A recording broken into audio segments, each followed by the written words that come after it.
Hi everyone, welcome back to another video from Tech Basics.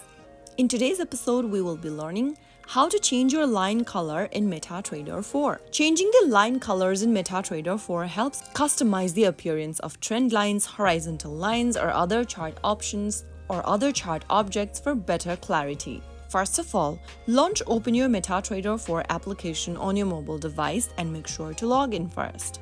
Once you're inside the home section, tap on the settings button at the bottom right. Inside the settings menu, go ahead and tap on the charts option.